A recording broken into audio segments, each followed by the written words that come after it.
Hello students, hope you are fine and doing well.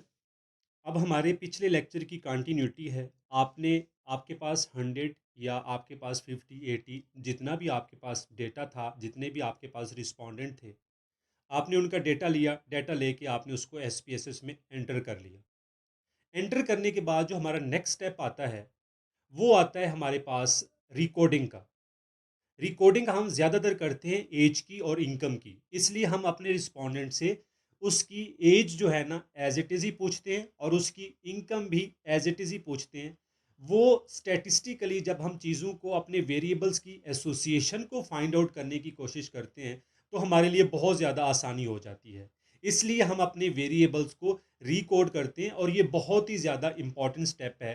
तो recording करने के लिए हम चलते हैं। सबसे पहले हम आ जाते हैं एज के, जो हमारा वेरिएबल है। अगर हमारे पास इनकम का भी वेरिएबल होता तो हम उसको भी रिकॉर्ड कर सकते थे। अब देखें कि एज का वेरिएबल है। एज का वेरिएबल जैसे मैंने कहा था कि ये नॉमिनल भी नहीं है, ये ऑर्डिनल भी नहीं है, ये स्केल में आ रहा है। क्योंकि जब हम हाइट की, वेट की, एज की या इनकम की बात करते हैं तो ये हमारे पास जो मैयर है, ये मैयर हमारे पास स्केल में आएगा। लेकिन जब हम इसको रिकोड करेंगे तो ये मैयर उसका चेंज हो जाएगा। ये बात भी बहुत इंपॉर्टेंट है और आपने ये बात माइंड में रखनी है। तो हमारे पास जो फर्स्ट स्टेप है एज का, इसको हम सबसे पहले हम जाते हैं ट्रांस एनालाइज के अंदर। एनालाइज में जाके डिस्क्रिप्टिव स्टैटिस्टिक्स और उसके बाद हम फ्रीक्वेंसी निकालते हैं। हमारे पास जो भी वेरिएबल होंगे जिनको हमने रिकोड करना होगा तो उसके लिए हमें सबसे पहले उसकी फ्रीक्वेंसी को निकालना पड़ता है। हमने फ्रीक्वेंसी निकाली तो ये देखें कि हमारे पास एज की फ्रीक्वेंसी आ गई। इसका सबसे ज़्यादा आसान तरीका होता है रिकोड करने के लिए कि आप कम्युलेटिव परसेंट में आते हैं और यहाँ पे हम ये देखते होते हैं कि कहाँ पे हमें 50 आ रहा है। तो देखें कि जो हमारे पास 50 का फिगर आ रहा है वो आ रहा है एज 29 के ऊपर। ये देखें 29 के ऊपर 42.9 है। तो हम ये क्या करेंगे, हम एज को फर्दर टू कैटेगरीज में डिवाइड कर देते हैं। सबसे पहले हमने फ्रीक्वेंसी निकाल ली।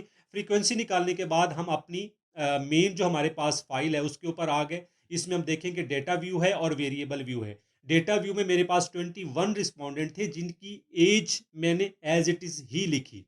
अब हम क्या करते हैं, जब हम इसको रिकोड करते हैं तो उसके लिए हम आते हैं ट्रांसफॉर्म के अंदर। जो पाथ है, ट्रांसफॉर्म के अंदर आके हम इसको करेंगे रिकोड इनटू डिफरेंट वेरिएबल्स। ये ट्रांसफॉर्म के अंदर आगे रिकोड इनटू डिफरेंट वेरिएबल्स। जैसे हम इस पर क्लिक करते हैं तो हमारे पास ये वाली विंडो आ जाती है। ये जब ये वाली विंडो आ जाएगी तो इस एरो पे क्लिक करेंगे तो एज यहाँ पे आ जाएगी। एज यहाँ पे जब आएगी तो हम नेम में आ जाते हैं। हम ये नेम में आके हम यहाँ पे लिखते हैं कि एज 1। इस पे स्पेस नहीं आएगी। और लेबल में हम ये कहते हैं कि new age of the respondent, क्योंकि हमारे पास जो पहले एज थी वो उस तरह की थी और अब हम इसको रिकोड कर रहे हैं। अब ये देखें यहाँ पे एज के बाद आ रहा है क्वेश्चन मार्क। जैसे ही आपने चेंज पे क्लिक किया तो ये एज 1 हो गया। ये नेम में आपने इस चीज़ का ख्याल रखना है कि यहाँ पे आप लोगों ने स्पेस नहीं देनी। स्पेस देंगे तो एरर आ जाएगा।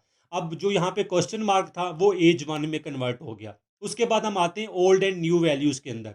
हम इस पर क्लिक करेंगे। इस पर क्लिक करने के बाद हम क्या कहते हैं, हम कहते हैं जी अब हमने इसको वैल्यूज़ देनी है या हमने इसको रेंज देनी है। हमने ये कहा कि वो वाली जितनी भी आप रेंज में आ सकते हैं या यहाँ पे भी हम रेंज दे सकते हैं। यहाँ पे हम आ जाते हैं कि लोएस्ट में आ जाते हैं। अब इसके लिए अगर आपको थोड़ी कन्फ्यूजन हो रही है, आप भूल रहे हैं, तो आप यहाँ पे ये कर लें कि जो 29 से बिलो की एज है, आप यहाँ पे आके फ्रीक्वेंसी में आ सकते हैं। हम ये कहते हैं कि वो सारी की सारी वैल्यूज़ जो 29 से बिलो है उसको हमने वैल्यू दे दी 1 की। क्योंकि देखें वैल्यूज़ देनी है, हमने कुछ ना कुछ तो हमने एंटर करना है कि 29 से जितनी भी नीचे वैल्यूज़ हैं वो उसको हमने 1 की वैल्यू दे दी। और हमने ये कहा कि जो भी 29 से अबव की वैल्यूज़ हैं उसको हमने 2 की वैल्यू दे दी। ये ऐड हो गया। ये सिंपलेस्ट वे है कि आपने फ्रीक्वेंसी निकाली। फ्रीक्वेंसी निकालने के बाद आपने एज को दो पार्ट्स में डिवाइड कर दिया कि जो 29 बिलो है वो आप अपने माइंड में सोच लेते हैं कि ये लोअर एज ग्रुप है और जो 29 से अबव है वो आपके पास अपर एज ग्रुप है। अब यहाँ पे हम इसको कंटिन्यू करते हैं और उसके बाद हम इसको ओके कर देते हैं। जैसे ही आपने ओके किया, अब यहाँ पे वेरिएबल व्यू में आके देखें कि एज 1 का एक न्यू वेरिएबल हमारे पास जनरेट हो गया है और स्केल उसका चेंज हो गया है, नॉमिनल हो गया। क्योंकि हमने कहा ना, जिस तरह जेंडर की हमने कैटेगरी बनाई या हमने लाइक उसमें आ जाता है कि आप किस जगह रहते हैं, रूरल या अर्बन एरिया है। तो हमारे पास अब एज पहले स्केल में था, अब हमने एज को दो कैटेगरीज में कन्वर्ट कर दिया है, तो वो नॉमिनल हो जाएगा। यहाँ पे हम आ जाते हैं वैल्यूज के अंदर, हम कहते हैं कि 1 फॉर लोअर एज ग्रुप, क्योंकि हमने वहां पे वैल्यू दी थी उसको कि 1 फॉर लोअर एज ग्रुप है, इसको ऐड कर लिया। और 2 हम कहते हैं ये हमारे पास है अपर एज ग्रुप के नाम से, तो हमने इसको भी सेव कर लिया। सेव करने के बाद हमने इसको ओके प्रेस कर दिया। और अब आप देखें कि जब हम एनालाइज में आएंगे, डिस्क्रिप्टिव स्टैटिस्टिक्स में आएंगे, फ्रीक्वेंसी में आएंगे, इस एज को आप पीछे लेके आए और जो आपने new age of the respondent बनाई है उसको आप वेरिएबल व्यू में लेके आए और सिंपल ओके पे क्लिक करें। अब देखें कि आपके पास एक चीज़ें थोड़ी क्लियर हो गई हैं कि लोअर एज ग्रुप में 9% लोग हैं और अपर एज ग्रुप में 12%, फ्रीक्वेंसी उनकी 12 है, मतलब 42% या 43% लोअर एज ग्रुप के लोग हैं और 57% अपर एज के ग्रुप हैं। अब देखें जो पहले वाली फ्रीक्वेंसी टेबल थी, यहाँ पे एज का हमें पता ही नहीं लग रहा कि कौन सी एज कहाँ पे फॉल कर रही है। लेकिन जैसे ही हमने अपने वेरिएबल्स को रिकोड किया तो हमारे पास क्या हो गया कि एक हमारे पास एक क्लियर पिक्चर आ गई कि हमारे पास जो एज ग्रुप के लोग हैं वो इतने हैं। और वो ऐसे ही मतलब फर्दर हम अपने वेरिएबल्स की एसोसिएशन को फाइंड आउट करने के लिए हमारे लिए बहुत ज़्यादा आसानी हो जाती है। होप सो आपको रिकोड इनटू डिफरेंट वेरिएबल का जो कॉन्सेप्ट है वो क्लियर हो गया होगा।